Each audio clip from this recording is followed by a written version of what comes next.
तो चलिए आज बात करते हैं भारत के लोकतंत्र के उस शुरुआती दौर की, एक ऐसा दौर जब सियासत पर सिर्फ एक ही पार्टी का राज था। जी हाँ, हम देखने वाले हैं कि आज़ादी के ठीक बाद पहले 3 आम चुनावों में कांग्रेस पार्टी ने कैसे अपना दबदबा बनाया।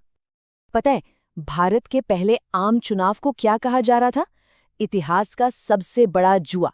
दुनिया भर के एक्सपर्ट्स को, बड़े बड़े पॉलिटिकल एनालिस्ट्स को, किसी को यकीन नहीं था कि एक देश जो अभी अभी आज़ाद हुआ है, जो गरीबी और अशिक्षा से जूझ रहा है, वो भला लोकतंत्र जैसी चीज को कामयाबी से कैसे चला पाएगा। और ये जुआ कितना बड़ा था, इसका अंदाजा ना इस नंबर से लगेगा। 17 करोड़ 30 लाख। जी, इतने लोग वोट देने वाले थे। उस वक्त तक दुनिया के इतिहास में इतना बड़ा लोकतांत्रिक चुनाव कहीं नहीं हुआ था। सोचिए जरा। लेकिन बात सिर्फ नंबर्स की नहीं थी, चुनौती कहीं ज्यादा बड़ी थी। जरा सोच कर देखिए, एक देश जो नया नया आज़ाद हुआ है, बंटवारे का जख्म ताज़ा है और जहां सिर्फ 15% लोग पढ़ना लिखना जानते हैं। ऐसे हालात में डेमोक्रेसी का ये एक्सपेरिमेंट वाकई कमाल ही था।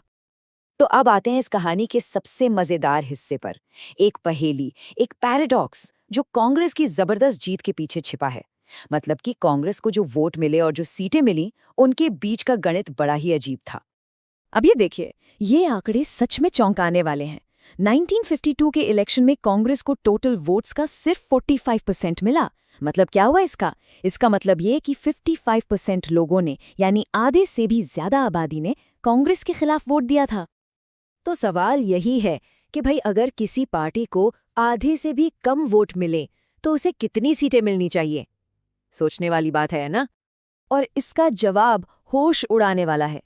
सिर्फ 45% वोट के साथ कांग्रेस ने लोकसभा की लगभग 74% सीटें जीत ली। दूसरी तरफ कम्युनिस्ट पार्टी, सोशलिस्ट पार्टी, इनको वोट तो मिले पर सीटें ना के बराबर। आखिर ये हुआ कैसे?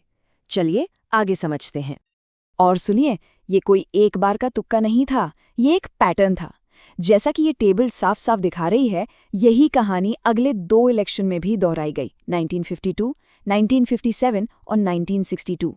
तीनों चुनावों में कांग्रेस ने लगभग 3/4 सीटें जीती। ये था वो दौर जिसने इंडियन पॉलिटिक्स की नींव रखी। लेकिन इस पूरी एक तरफा कहानी में एक छोटा सा ट्विस्ट भी है। एक राज्य था जिसने इस लहर के खिलाफ जाकर एक बिल्कुल अलग रास्ता चुना। जी, बात हो रही है केरल की। देखते हैं वहां क्या हुआ। साल था 1957। एक तरफ पूरे देश में कांग्रेस का परचम लहरा रहा था और दूसरी तरफ केरला में इतिहास बन रहा था। वहां दुनिया की पहली, जी हां, दुनिया की पहली चुनी हुई कम्युनिस्ट सरकार बनी। ये नेशनल सीन से एकदम उल्टा था। तो ईएमएस नंबूदरीपाद के नेतृत्व में कम्युनिस्ट पार्टी ने सरकार तो बना ली, पर यह सरकार ज्यादा टिक नहीं पाई। सिर्फ 2 साल बाद 1959 में सेंटर में बैठी कांग्रेस सरकार ने संविधान के एक बहुत ही कंट्रोवर्शियल आर्टिकल 356 का इस्तेमाल किया और केरल सरकार को बर्खास्त कर दिया। इसे बहुत लोगों ने लोकतंत्र के खिलाफ एक कदम माना और यहीं से केंद्र और राज्यों के बीच के तनाव की शुरुआत हुई। तो वापस आते हैं अपने मेन सवाल पर। आखिर कांग्रेस के जबरदस्त दबदबे के पीछे का राज क्या था? चलिए, इसके पीछे के 5 सबसे बड़े कारणों को एक-एक करके समझते हैं।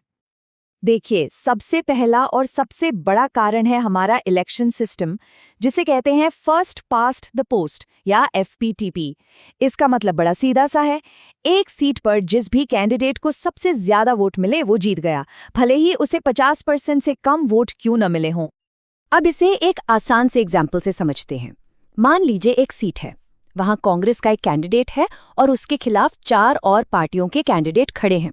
अब हुआ ये कि कांग्रेस को मिले 45% वोट, बाकी के 55% वोट उन 4 पार्टियों में बंट गए। किसी को 15 मिले, किसी को 20, किसी को 10। नतीजा क्या हुआ? सबसे ज्यादा वोट तो कांग्रेस के पास थे, तो वो 45% वोट लेकर ही जीत गया, जबकि 55% लोगों ने उसके खिलाफ वोट किया था। खेल समझ आया? लेकिन हाँ, सिर्फ इलेक्शन सिस्टम ही वजह नहीं थी, 4 और बड़ी वजहें थी। पहली, आज़ादी की लड़ाई की विरासत। कांग्रेस वही पार्टी थी जिसने देश को आज़ाद कराया था। दूसरा, इसका जबरदस्त ऑर्गेनाइजेशन जो देश के कोने-कोने, गांव-गांव तक फैला था। तीसरा, जवाहरलाल नेहरू की करिश्माई लीडरशिप, वो लोगों के लिए एक उम्मीद थे। और चौथा, और ये बहुत जरूरी है, कांग्रेस की सबको साथ लेकर चलने की काबिलियत। वो एक इंद्रधनुषी गठबंधन जैसी थी, मतलब उसमें हर धर्म, हर जाति, हर क्लास के लोग थे, और इसी ने उसे इतना मजबूत बनाया। तो फिर इस एक पार्टी वाले दौर की लेगेसी क्या रही? इसने भारत के भविष्य पर क्या असर डाला? देखिए, इसने देश को स्थिरता तो दी, स्टेबिलिटी दी, लेकिन उसकी एक कीमत भी चुकानी पड़ी। पॉलिटिकल साइंटिस्ट इस दौर को एक खास नाम से बुलाते हैं, द कांग्रेस सिस्टम। ये एक ऐसा सिस्टम था जहां एक ही पार्टी का दबदबा था और उसे टक्कर देने के लिए बाहर कोई मजबूत ऑपोजिशन था ही नहीं।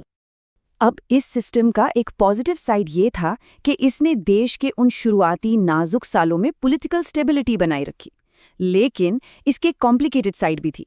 इसने चुनावी मैदान को ही एक तरफा बना दिया।